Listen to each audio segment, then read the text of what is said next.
What up, No Horsing Around family? Back at it again. Going to talk about current events. We're going to talk about Paris Campbell, this horrific injury. Going to talk about Sam Ehlinger, that and so much more. We're excited to have George Bremer back on the podcast again. George, how you doing, man? Great. How are you doing? I'm hanging in there. 2-4. Gut shot after the Titans pulled off that win last night. Oh man, it's an uphill battle, right, George? I mean, after that, you felt like we could count on the Bills coming through. It makes it very hard on the Colts, to be honest. What are your thoughts just initially, day after? Yeah, well, the last 2 Mondays have been really rough for the Colts. You dropped that game to Baltimore, and obviously things are a lot different if you hold on to an extremely winnable game. And then last night you have that whatever happened on fourth down with Josh Allen slipping and the Titans hold on, and that's a 2-game swing, and that's what they trail the division by right now. So yeah, it definitely is an uphill battle. I mean, the Titans still have a tough schedule coming up. Buffalo was the start of it. They're still, even the Saints game next week is not a gimme. But there's no doubt. I mean, with Derrick Henry playing the way that he is right now, the Titans are going to be a tough out for everybody. Defense did just enough last night to get it done. That's their Achilles heel. But they were able to do what the Colts weren't able to do and get that one stop when they absolutely had to do it. So you come away with a big victory. And now, I think really the Colts, it doesn't change much for them because they're in a boat right now where they dug a deep hole. They know that. They just got to keep winning football games. And I think the San Francisco game was already close to a must-win. After last night, it's pretty much a must-win game, and they probably all are the rest of the way, honestly. Yeah, I mean, you took the words right out of my mouth. I was thinking while you were talking, I was like, this is a must-win game, right? Like you got to win this football game. Like if you can't find a way to beat a 2-4 football team and win games against teams, quite frankly, that you're not necessarily supposed to, Texans and, the worst teams in the NFL, should be interesting. We've got horrible news when it came to Paris Campbell. He caught one pass, an awesome touchdown, a bomb from Carson Wentz. And I don't know where in the hell he hurt his foot at, George, but it looks like it's a serious deal, right? Yeah, I mean, it's potentially season ending. We'll see how it goes. They're not ruling that out right now. We'll find out more as the week goes on. But the kid's just snake bit. I don't know how else to say it.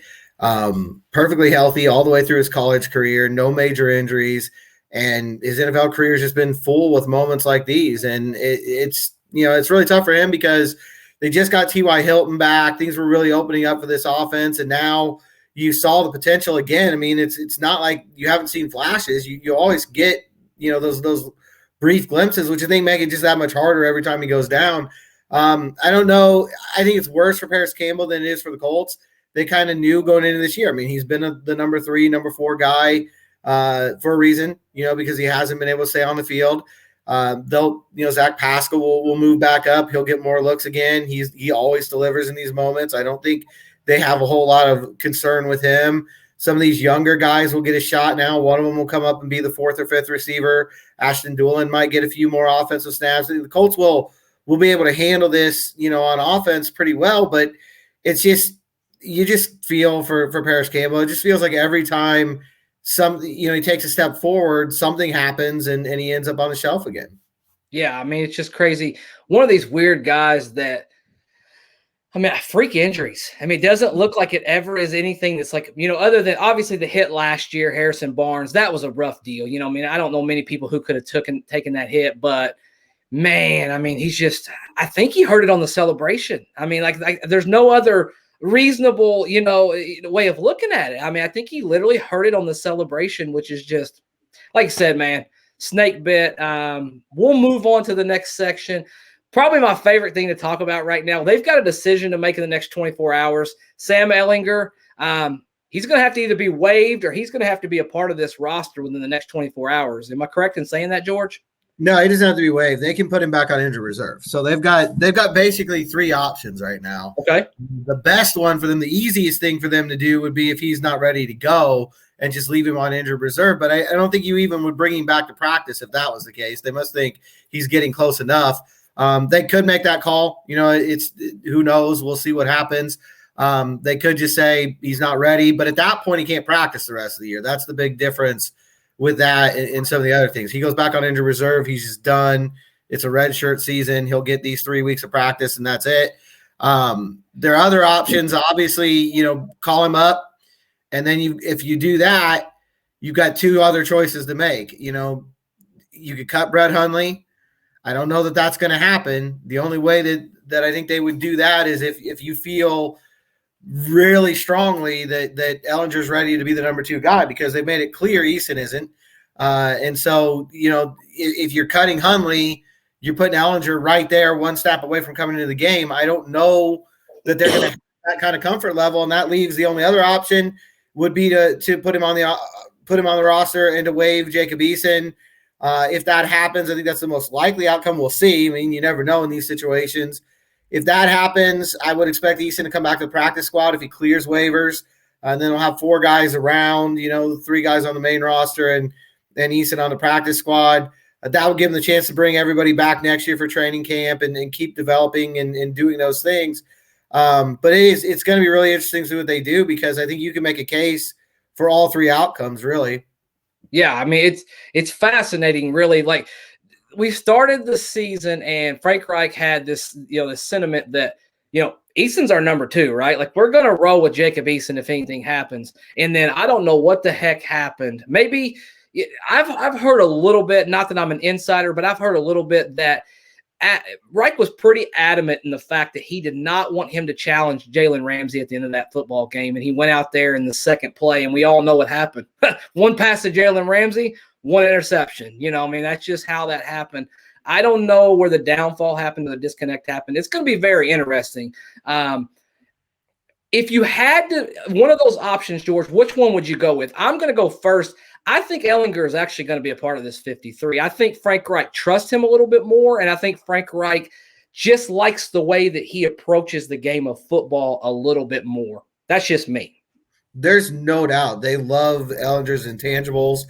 He's a natural leader. I mean, if you see any of his interviews, he's a really mature kid, dealt with a lot of things off the field that no one his age should have to go through. He's grown up in a hurry. You hear about that with a lot of people, but he's really been the man of the house in that family for a while after his dad died. And then, having to deal with what happened with his brother during the spring. He's an extremely mature guy. He draws people to him. He's a natural leader. And I think really, I don't have direct sources on this, but the buzz that I've heard, Eason just hasn't picked up the offense, 2 years in, and he's not where they want him to be. Ehlinger had it so well that when Hundley came in the second week of training camp, Ehlinger was the one teaching him the scheme. I mean, that tells you a lot about who that kid is. And I look at Sam Ehlinger and I think a lot like Kellen Moore, he's going to be a coach someday. He's going to be an offense coordinator somewhere along the line, probably a head coach down the line, whether it's in the pros, whether it's in college, I don't know, but he's an extremely intelligent guy, all those leadership capabilities. And I think the Colts really like that about him. I know Chris Ballard talked a lot about it after the draft. This is a guy, you never know how the physical development is going to come along, but everything off the field, all the intangibles, he checks every box. So if he's healthy, I think he'll be on the roster. And at that point, Hundley's in that spot that he's in because of his experience.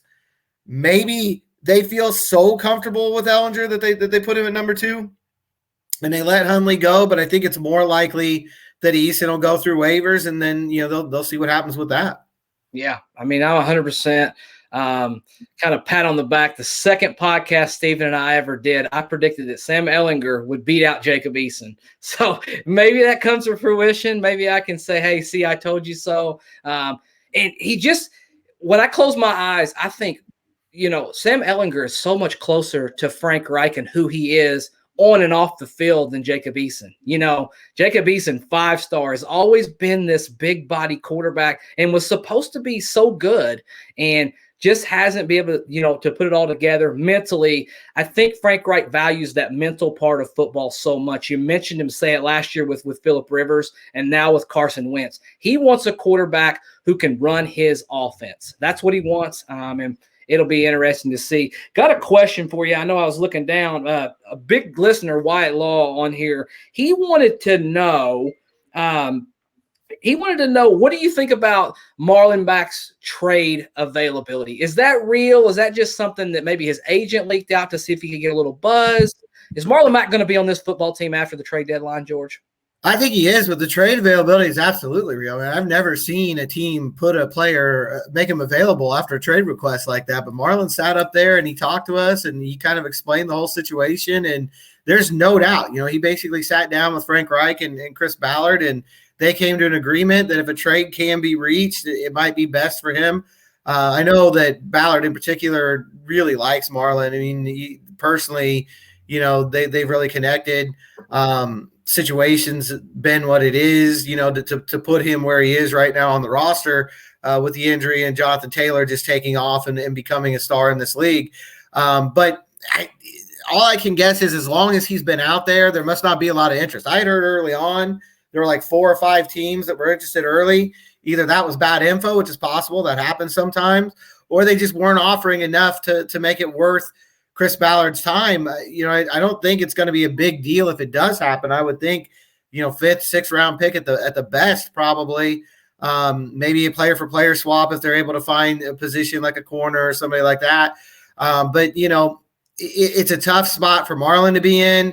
It's a tough spot for the team to be in. But he's handled it really well. He said even in that press conference where he came out and kind of detailed what was going on, as long as he's here, he's working hard. The other running backs have talked about, he's out there still trying to help them every day, still pointing out things on tape.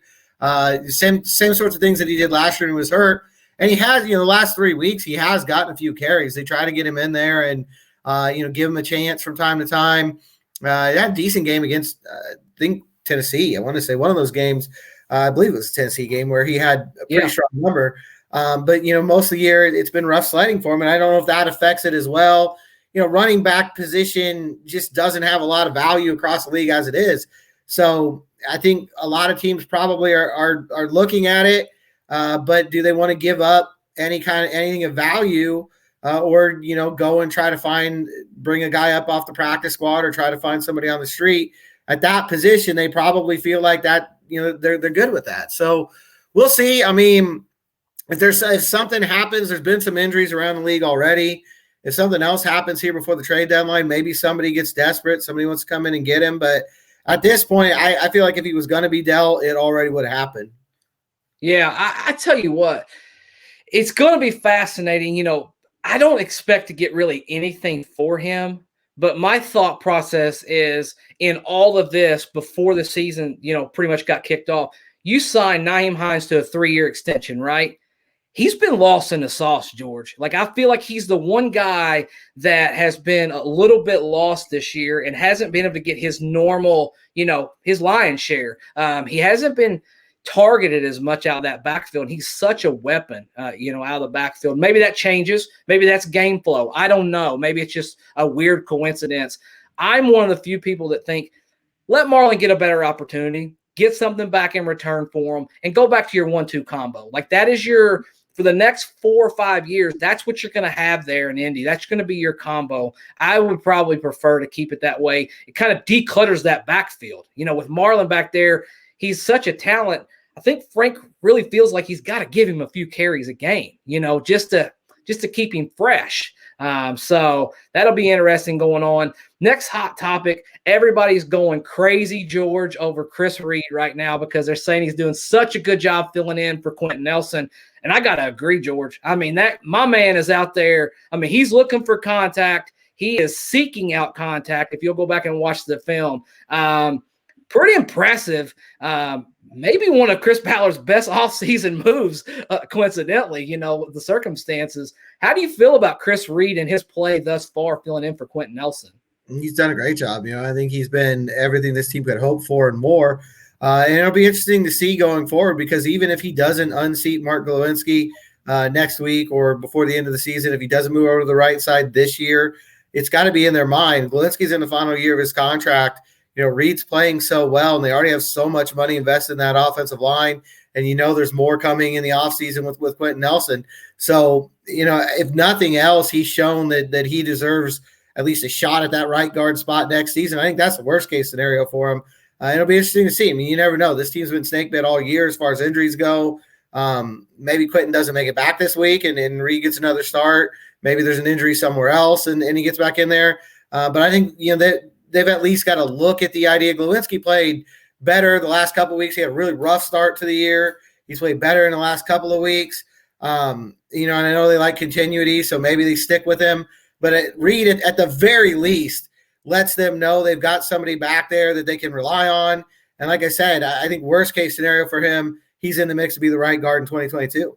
Yeah, no doubt. I mean, don't you kind of have to play the best five, George? Like, don't you have to play the best, regardless of circumstances? I know Glowinski's been kind of he's been a stable there for 3 years. And I'd have a big problem with Glowinski. I don't think he's been quite as good the last couple of years as he was in that first year of that contract, but you probably have to play the best player, right? Like, you can't justify that, especially on a 2-4 football team. We're not talking about a 4-2 football team. We're talking about a team that has to win football games. And if they don't win football games, well, our season really is effectively just about over. You don't have a lot more chances to mess up as the season goes.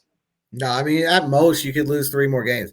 I mean, I don't see anything worse than 10-7 getting you where you need to go. And so this early in the year, another loss is going to be really painful to take no matter who it comes to.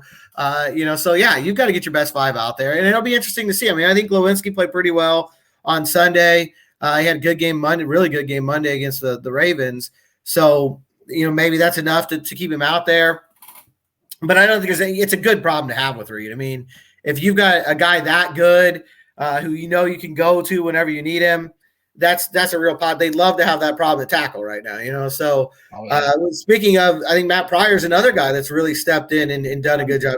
Last couple of weeks, he took over that starting role on the right side, and now there's not so much worry about getting Braden Smith back. Obviously, when that does happen, if he's healthy, great. But I think it's not as much of an emergency as it maybe was when Julian Davenport was out there and things were going, the wrong direction.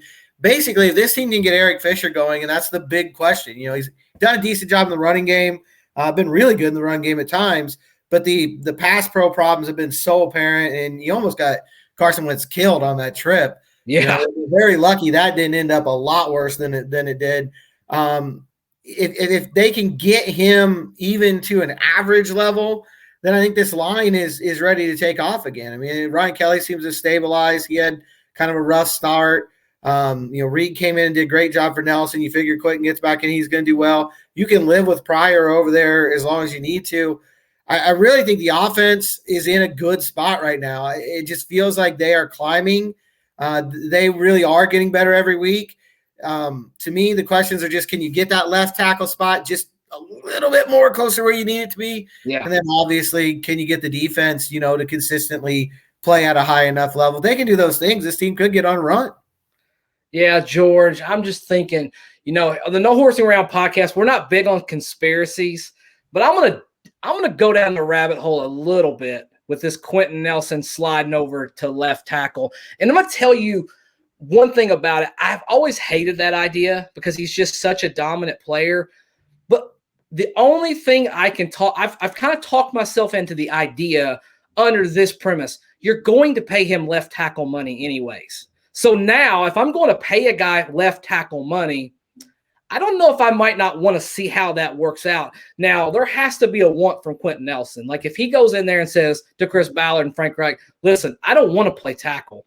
That's a whole different ball of wax.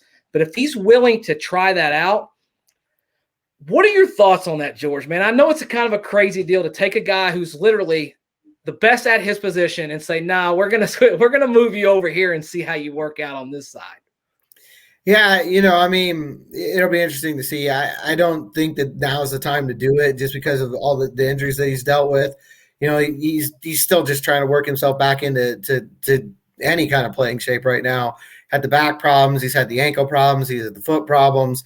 I don't think now is the time to try to put a new position on him as well and see how that works. And he hasn't really – he said all the right things. He'll do whatever he's asked to do, but he made it pretty clear that wasn't really wild about the idea of playing tackle when he got asked about it during training camp. I understand, the temptation because it is the biggest weak spot on the offensive line right now. At this point, it's hard to see Fisher getting re-signed. There's 11 games left. Maybe he'll turn that around and change people's minds. But right now, as we sit here today, that's the biggest offseason need. You got to go, that and probably getting a veteran pass rusher in here. You got to go and fill that left tackle spot. And so you look at Quentin Nelson, you realize the money you're going to pay him. You understand what a good player he is. I understand the temptation. I don't know that it's a fit. He just doesn't seem like it's something that he's really wild about. And like you said, unless he really buys in, I think you got to go in a different direction. Yeah, I think 100%. It'd be interesting to see at the end of the season, if we're not competitive, how that Chris Ballard and Frank Reich will kind of maneuver, maybe finding a way for Carson Wentz to not play those games to keep that first round pick. You got to either make the playoffs or be in the playoff hunt or get the first round pick, right, George? Like you can't do that. Your fan base is going to just go bananas on you if you do that, right? If they give up a top 10 pick or a top 5 pick or something like that, yeah, that would be a disaster. I know that it's going to be tough to sit him because it's Carson Wentz and he doesn't want to sit, and he's not been the issue. I mean, no, I don't think anybody really thinks that's the thing, but he's had enough injuries. He's had enough. There's enough stuff piled up that I really think if they're out of contention, and we'll see, this week we'll have something to say about that for sure. Yeah. You can find a reason to sit him down and rest him, and it'll be legitimate, to give him some time to get healthier for 2022. I don't think that if it gets to that point, I don't think it'll be a problem. But I do think they really have a chance to go on a run here. I don't know how big of one, and maybe I'll feel differently after Sunday night and they go to San Francisco. But the schedule's pretty forgiving in this stretch, particularly, even the rest of the year. There's a couple games out there, Tampa Bay, comes to mind right away. The Raiders could be an interesting opponent. There's some kind of 50-50 games, out there. But the really rough part of the schedule, we knew all along was those first 5 games, and they're done with that now. Yeah. So, it's time for them. They're getting healthy. It's time for them to make a run. And I think that's where the focus is right now. They get to December or even Thanksgiving, that time of year, and they're still not in contention. Then these conversations will really become important. And I think they'll definitely be had in the front office because it would be an absolute disaster to give up a really high first round pick this year. Yeah, man. I mean, you're 100% right. And it's going to be a fascinating next 2 weeks. The kind of the dichotomy of this season is all kind of, as crazy as it was that the Bills, let that game slip away. We could still be going into that game, that Halloween game, with a chance to tie it for first place. If Kansas City just does its job, it's still very possible. So you never know. Hey, before we get off here, George, Xavier Rhodes hurt, man. He does not seem half the person he was beginning of last year. Yeah, he's been dealing with that calf. He's been out of lineup for a long time, and I think he's still been trying to work his way back in. Probably had his best game Sunday, but it's the Texans, so I don't know that you really take a lot from that. They need him. He's another guy that they need to come on. You look at – it's not just the guys who have been out with injuries. Those are obvious, and that's been a problem for this season, but it's been the guys who haven't been themselves. They haven't gotten – a fully formed Kwity Paye yet. Preseason, that kid looked like he was ready to go. He's been dealing with the hamstring. He's not quite there yet. He's been very open and honest about that. You still see moments. I mean, that diving near interception. I don't know if I've ever seen a defensive end do that before. I talked to Julian Blackmon about that after the game, and he's never seen a defensive end do that before.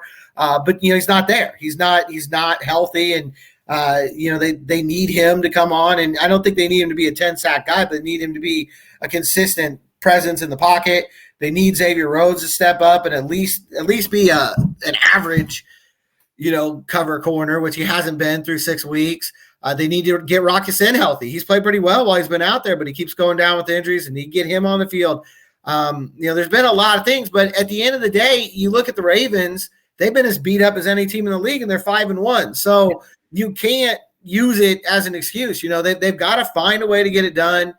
I feel like there's the energy's kind of changed there. They're kind of moving in the right direction. But their margin for error is just, as we've been talking about, it's just so slim right now.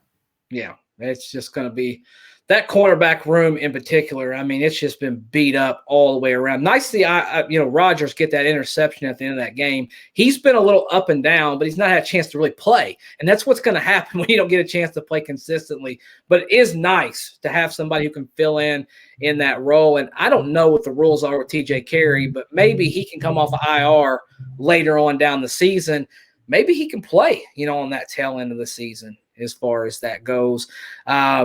I got to ask you, George, Carson Wentz, at this point, would you say he's playing about the way you expected, a little bit better or a little bit worse, in your opinion? I'm a little better. I think he's a little better than I thought. Yeah, I think especially all things considered. I mean, given what he went through in training camp, given the state of the offensive line, not having T.Y. Hilton for the first 5 weeks of the year, that offense was really beat up. And we knew, anyone paying attention knew the offense was going to get off to a slow start. It was pretty much inevitable. After the way training camp went, going into week one, they hadn't taken a snap together with the 11 starters they expected to have. They still haven't taken a snap this year with the 11 starters they expected to have on offense.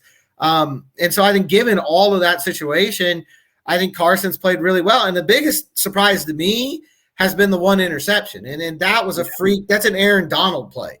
Sure. You can argue that Aaron Donald cost them 2 games. He hurt, that injury that happened to Carson Wentz. We'll never know what would have happened if Wentz is out there. If he goes out for that drive at 27-24, who knows how that game ends? And if he's healthy in Tennessee, who knows how that game goes? You played on 2 sprained ankles, obviously, but, no mobility. If he's a fully functional Carson Wentz that day, you can really argue that Aaron Donald's the difference between this team being 4-2 and 2-4 right now. That's the impact he has. But that one interception, because Aaron Donald is just crazy good, that to me is the biggest surprise. Because if you go back and watch him last year, when they had struggles like the Colts offensive line being beat up and his best guys not being out there, he tried to force things. He tried to play Superman ball, and he turned the ball over a lot. I think he's had 2 total turnovers. I think he's lost 1 fumble and the interception, and that's it. And I never would have guessed that through 6 weeks. That to me has been the biggest thing. And now you're starting to see the big plays come too. I don't know. There's not a lot to complain about with Wentz. Does he hold the ball too long at times? Sure. But that's good. Andrew Luck did that too. That's going to happen when you got a quarterback who wants to make plays downfield. I can't find a lot of negative with him right now. Yeah, George, I was at the game, and I remember there was a moment in the third quarter. No receivers were getting open. Pressure was coming. I look over at Carson Wentz, and Carson Wentz throws the football out of bounds and doesn't take a sack. And I think, oh, my gosh. Frank Reich has literally just gotten to Carson Wentz. Phillip Rivers placed 20 years as the ultimate gunslinger. He was going to throw the football 50-50, and somehow he talked Phillip Rivers into throwing the football away at the end of that season, and he had a really good run. He might have just talked Carson Wentz into doing the same thing and saying, hey, it's not so bad to throw that football out of bounds and avoid the sack. And I thought, we may be turning the page here with Carson Wentz. Been very, very happy with the way that he's played so far. George, before you hop off here, what you doing, man? I know you're on your off day. What you got going on? Yeah, and there's a lot up in the air right now. Jonathan Taylor is become such a big story for this football team, and it just seems like every week he's making these big plays. The 83-yard run on Sunday. He's really joining the elite at that position. Derrick Henry's number 1. I don't think anybody's going to argue that. But when you go, after him, Taylor's right there in the mix. Whether he's 2, 3, 4, that you can argue that point, but he's right up there, with anybody not named Derrick Henry in this league. Darius Leonard, quite the game for him on Sunday. Everything he's dealt with this year with that ankle, not being 100%. Starting to learn to play kind of a different way, do things a little bit differently. I think people are starting to understand, his instincts and how intelligent he is on the field. You're starting to see more of that. That's another story that I'm working on. And then I think the story of the week is going to be DeForest Buckner. He's never made a secret that he did not like that trade. He was taken aback by it. He's a pretty humble guy. He's a pretty soft-spoken guy. I got a feeling he's going to make his presence known this week, though. I would think so, 100%. Going back to the Bay to let them know what they got rid of and they let go through. George, man, thank you so much for hopping on here. You're one of our favorites to have on here at all times. And And we'll be looking out for what you're doing in the future, man. Thanks, buddy. No problem. Thanks a lot. Anytime. Absolutely.